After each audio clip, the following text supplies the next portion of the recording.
On the 21st of December 1832, deep inside a mountain in western Pennsylvania, two crews of men who had been drilling toward each other through solid rock for more than a year finally broke through the last thin wall of stone between them and shook hands in the dark. They were standing in the middle of a bore 901 feet long, cut clean through a spur of the Allegheny Mountains, and when it was finished a few months later, it would be advertised, truthfully, as the very first railroad tunnel ever built in the United States. No train had ever passed through an American mountain before. This is the story of that tunnel, of the Irish and Welsh laborers who drilled it by hand with black powder before dynamite existed, of the strange and wonderful railroad it was built to serve. A railroad that carried canal boats over a mountain, and of why, in the 250th year of the Republic, you can still walk straight through it. To understand why anyone would bore a tunnel through a mountain in 1831, in a country that had barely seen a railroad at all, you have to go back to a ditch of water 300 miles to the northeast, and to the fear it put into the heart of Pennsylvania. In 1825, the state of New York had opened the Erie Canal, and almost overnight that canal had made New York City the front door to the American West. The grain and the timber and the trade of the growing interior now flowed cheaply to the Atlantic by way of New York, and every rival seaport on the coast felt the ground shift beneath its wharves. Nowhere was that fear sharper than in Philadelphia, Pennsylvania, had long thought of itself as first among the states, and Philadelphia had once been the greatest city in the country. Now the merchants of Philadelphia watched the trade of the West swing north toward their rival, and they understood that if they did not answer, and answer quickly, their city would slide into decline. Pennsylvania had to build its own great highway to the west, and it had to build it across some of the most difficult ground in the eastern United States. That answer became known as the Main Line of Public Works. The Main Line was an enormous undertaking, a system some 400 miles long, stretching all the way from Philadelphia to Pittsburgh, meant to tie the seaboard to the Ohio country and beyond. But it could not be a single canal the way the Erie was, because Pennsylvania is not New York. Where New York had a low, gentle water-level route through the Mohawk Valley, Pennsylvania had a wall of mountains standing squarely in the middle of the state. The main line was therefore a patchwork, stitched together out of whatever would work on each stretch of ground. There was a railroad from Philadelphia west to the Susquehanna. There was a canal up the valleys. And then, in the very center of it, there was the mountain, and the mountain was the whole problem. The scale of what Pennsylvania attempted is worth grasping. The main line of public works was not one thing but a chain of things, stitched together across the whole breadth of the state. A traveler going west left Philadelphia on a railroad to the Susquehanna, transferred to a canal that carried him up the river valleys to the foot of the mountains at Hollidaysburg, transferred again to the Portage Railroad that hauled him over the Allegheny summit down to Johnstown, and there boarded yet another canal that carried him down the western waters toward Pittsburgh. It was a journey of some 400 miles and many changes, and the state spent a fortune it could barely afford to build it, all to keep from being cut out of the western trade by the Erie Canal. The whole enormous system lived or died on one question: whether the boats could be got over the mountain in the middle. And the answer to that question was the Portage Railroad, and the tunnel would be one of its jewels. The Allegheny Mountains are not the tallest range in America, but they are broad and rugged and stubborn, and for a canal, they might as well have been the Alps. Water will not climb a mountain. A canal boat, floating in its ribbon of still water, simply cannot be carried up and over a ridge that rises hundreds of feet, no matter how many locks a builder is willing to dig. The engineers of the main line reached the foot of the Alleghenies with their canal on one side and their canal on the other, and between them stood a mountain that no boat could cross. Something had to carry the boats over the top, and the something they invented was one of the most ingenious and improbable machines of the entire age. They called it the Allegheny Portage Railroad, and it did a thing that sounds like a tall tale even now. It carried canal boats over a mountain. The idea was to build a railroad up and over the summit of the Allegheny Ridge, running between the canal on the east side at Hollidaysburg and the canal on the west side at Johnstown, and to use that railroad to haul the loaded canal boats bodily across the top of the mountain. Where the grade was gentle enough, the cars ran along ordinary levels, drawn at first by horses and later by small locomotives. But where the mountain rose too steeply for any engine to climb, the railroad did something else entirely. It lifted the boats up the slope on a series of inclined planes. An inclined plane on the Portage Railroad was a great straight ramp of railroad track laid right up the face of the mountain. At the top of each plane stood a stationary steam engine turning an enormous drum, and around that drum ran a long cable. A car, or a boat riding on a car, would be hooked to the cable at the bottom of the plane, and the steam engine at the top would wind the drum and haul the whole load up the slope, while another car came down the parallel track to balance it, very much the way a modern ski lift carries chairs up a mountain, while others come down.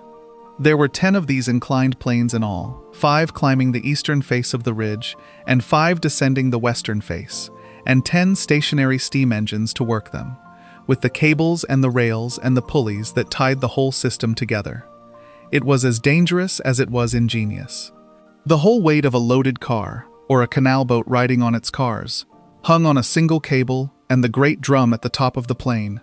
And if a cable parted or a coupling let go, there was nothing to stop the runaway load from tearing back down the mountain to destruction.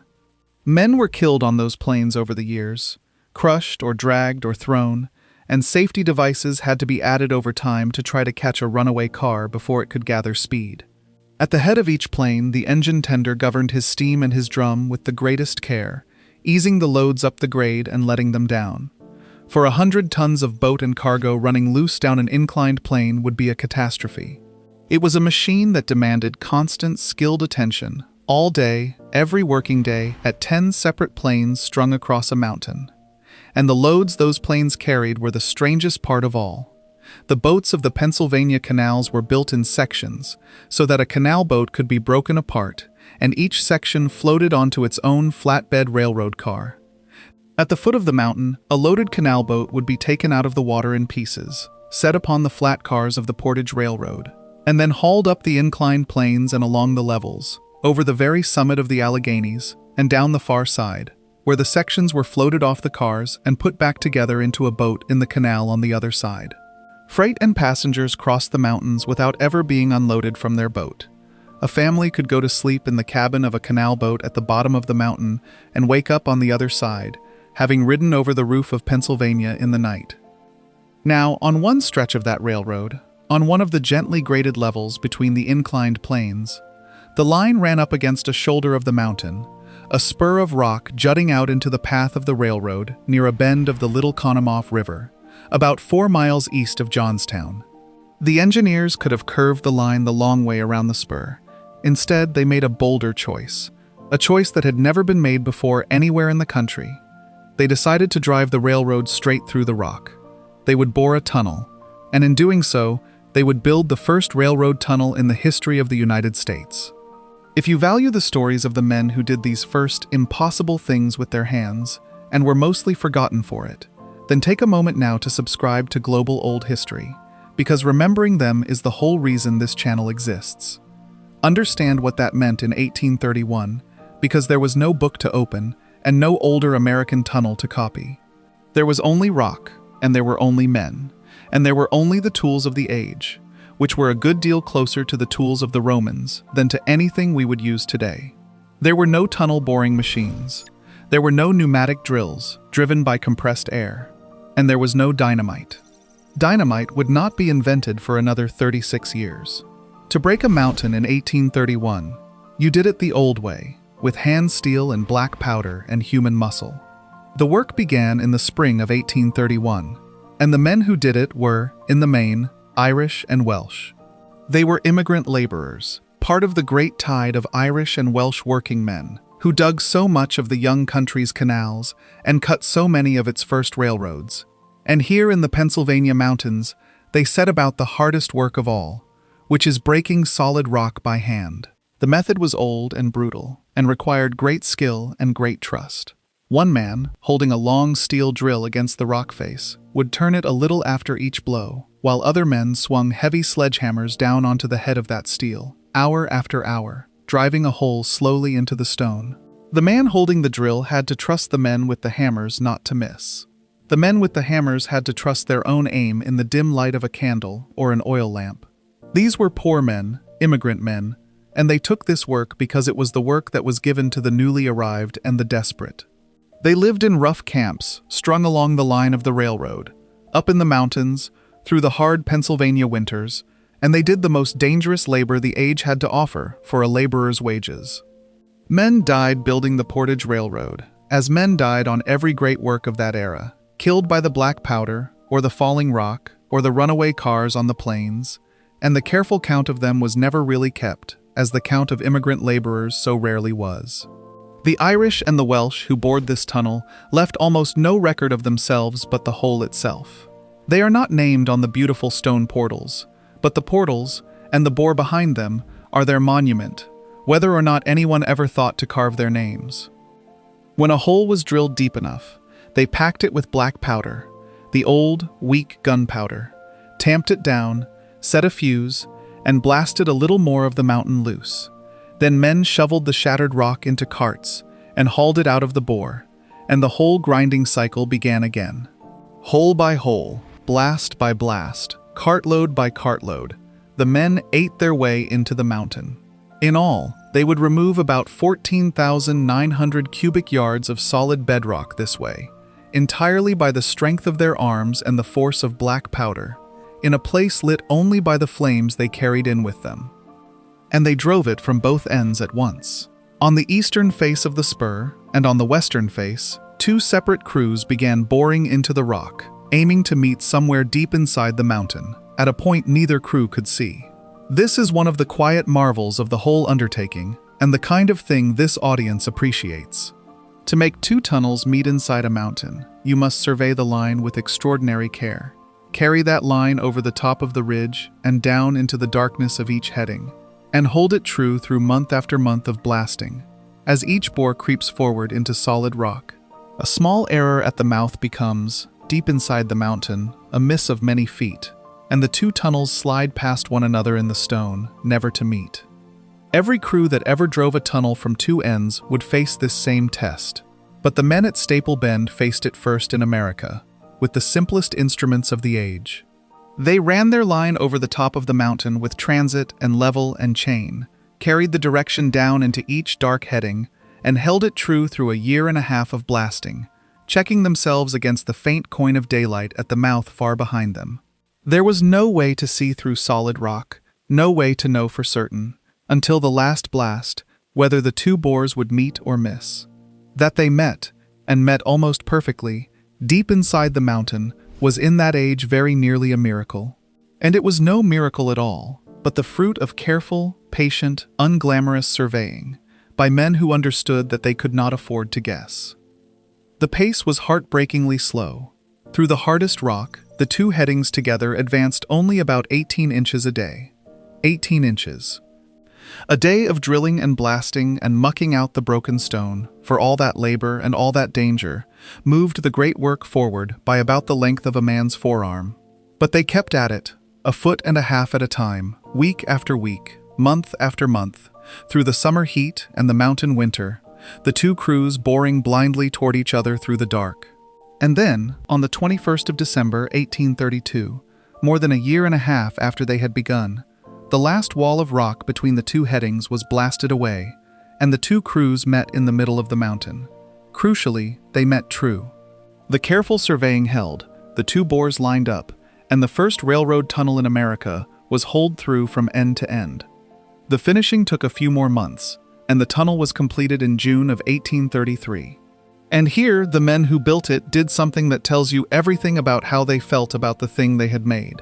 This was the first railroad tunnel in the United States, and they knew it, and they were proud of it, and they decided to dress it accordingly.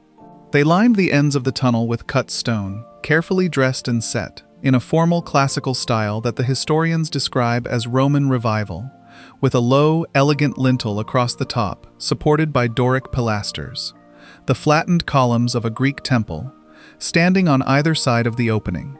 They gave the mouth of a tunnel, in the middle of the Pennsylvania wilderness, the dignified face of a Roman monument, and they spared no expense in doing it. Of the entire cost of the tunnel, which came to about $37,500, nearly half was spent on those fancy stone entranceways alone. Think about that for a moment. Half the money for the first railroad tunnel in America went not into the boring of it, but into making its portals beautiful. In a hard, practical, money-conscious age, the men who built this thing chose to spend a fortune dressing the mouth of a wilderness tunnel like a temple, because they understood that they were building a first, a thing that would be remembered, and they wanted it to look the part. That single decision, to carve Doric columns onto a hole in a Pennsylvania mountain, is one of the most human things in this whole story. It is pride, cut in stone. It is worth sitting with that pride, because it is very nearly the opposite of how we build now. We would bore such a tunnel today with machines, line it with plain gray concrete, and never once think to make its mouth beautiful, because a tunnel is only a way through. But these men did not see it that way at all. They knew that they were making the first of its kind in the country, a thing that would be looked at and remembered. And they reached back across 2,000 years to the architecture of Rome and Greece, the architecture of permanence and dignity, and they put a temple front on a hole in the wilderness. They wanted the traveler who passed through to understand that he was passing through something that mattered. In an age we sometimes imagine as purely hard and practical, that is a remarkable and a moving thing, that the men who bored the first American railroad tunnel cared, above almost everything, that it should be worthy. When the Portage Railroad opened for business in 1834, the whole improbable machine came to life, and the Staple Bend Tunnel took its place in the middle of it. Now the sectioned canal boats came up out of the water at the foot of the mountain, rode the flat cars up the roaring inclined plains behind their stationary steam engines, ran along the gentle levels, and passed, at one point on their journey, straight through the heart of a mountain, through the first railroad tunnel in America, out the far portal with its classical stone face, and on down the far side of the ridge to the water again. For the traveler riding in that boat, it must have been a wonder beyond describing, to be carried up a mountain, and then to plunge into the darkness of a bore cut through solid rock, and then out again into the light, all without ever leaving the deck of a canal boat. The Portage Railroad became famous for exactly that wonder, and travelers came from far away to experience it. In 1842, the great English novelist Charles Dickens rode the Allegheny Portage Railroad during his celebrated tour of America, and he wrote about it afterward in his book of travels, describing the strange sensation of being carried up and over the mountain, the canal boat riding the rails, the views that opened from the high plains. To be hauled over a mountain range while sitting in a boat was one of the marvels of the young country, a thing that made ordinary people feel they were living in an age of miracles. For a season, the Portage Railroad and the tunnel at its heart were among the sights of America that a curious traveler was expected to go and see. For 20 years, that is how Pennsylvania crossed its mountains. From 1834 to 1854, the Allegheny Portage Railroad hauled the commerce of the main line over the Alleghenies, and the whole 400-mile system tied Philadelphia to Pittsburgh and to the west beyond it. It was Pennsylvania's answer to the Erie Canal, and for a season, it worked. The trade that the merchants of Philadelphia had feared losing came instead over the mountain, on the inclined plains, and through the Staple Bend Tunnel, and the state had bought itself a place in the growing commerce of the nation. But it was, for all its ingenuity, a clumsy and a slow way to cross a mountain. Every one of those transfers, every boat lifted out of the water and set on cars and hauled up plane after plane, and let down the other side and floated off again, ate up time and money, and offered a dozen chances for delay and accident. The inclined planes were the bottleneck, the weak link, the place where all the traffic of a great system had to crawl. The Portage Railroad was a brilliant solution to an impossible problem, but it was a solution born of an age that did not yet believe a real railroad could simply climb a mountain on its own. That age did not last long. In the 1850s, a new company, the Pennsylvania Railroad, set out to do the thing the Portage Railroad had never dared, which was to build a true, continuous railroad straight over the Alleghenies, with a grade gentle enough that a locomotive could pull a train up and over the mountain under its own power, with no inclined planes at all. Their engineers found their answer in a great sweeping curve of track that wrapped around the head of a valley to ease the grade, the famous horseshoe curve near Altoona, and in tunnels bored through the summit of the mountain. When that new railroad opened, it did in a smooth, unbroken run, what the Portage Railroad did in a dozen clumsy stages. And it did it faster and cheaper and in any weather. There is a hard lesson in that, and every tradesman knows it in his bones. The Portage Railroad was a brilliant answer to the question of its day, and it was overtaken almost the very moment it was perfected, not because it was badly built, but because the world moved on to a better question and a better answer. The inclined planes that had been a wonder became a bottleneck. The transfers that had once seemed so clever became only a waste of time. The men who had labored to bore the first railroad tunnel in America lived to see it made obsolete by a railroad that simply climbed the mountain under its own power and left the whole clumsy system of planes and cables behind. That is the fate of a great many first things in this world. They open the door, and then they are forgotten by the crowd that pours through it after them. The Allegheny Portage Railroad and its inclined planes and its steam engines and its canal boats riding over the mountain were made obsolete almost overnight. Within a few years of the new railroad opening, the Portage Railroad was abandoned. The clever machine that had carried boats over a mountain fell silent, and the Staple Bend Tunnel, the first railroad tunnel in all of America, the one they had dressed like a temple, was left empty in the woods, its classical portals staring out at a forest with no more trains to carry. For well over a century it sat there, forgotten by almost everyone, slowly greening over, a monument to a first that the country had moved past and ceased to remember. But it was not destroyed, and that is the last and best turn of the story. The Staple Bend Tunnel still stands, cut through the same spur of mountain, its stone portals still bearing the Doric pilasters and the classical lintel that the builders spent half their fortune to carve, and it is no longer forgotten. It is preserved today as a part of the Allegheny Portage Railroad National Historic Site, cared for by the National Park Service, and it is recognized as a National Historic Landmark, honored at last as the birthplace of the American Railroad Tunnel. It took a long time for the country to remember what it had in that quiet bore in the woods. For more than 100 years after the train stopped, the tunnel simply sat there, its classical portals slowly weathering, the forest closing in around the old railroad bed, known to a few local people and a few historians, and to almost no one else at all. It was only in the later 20th century, as Americans began to look again at the handmade works of their own past and to understand what they were truly worth, that the Staple Bend Tunnel was recognized and protected, and at last opened once more to the public, so that anyone at all could come and stand in the place where the American Railroad first went through a mountain. And here is the part that matters most on this channel. The part that turns a story into something you can go and touch. You can walk through it. From a trailhead near Mineral Point, a path called the Staple Bend Tunnel Trail runs about 2.5 miles along the old bed of the Portage Railroad, following the very route the canal boats once traveled on their cars. And it leads you straight to the eastern portal of the tunnel. And you can walk right in. You can walk the whole 901 feet of it, through the mountain, on the floor where the first railroad tunnel in America once carried boats over a ridge, and come out the western portal on the far side, exactly as those canal boats did nearly 200 years ago. Walk into it, and put your hand on the rock, and you can still see what those men did.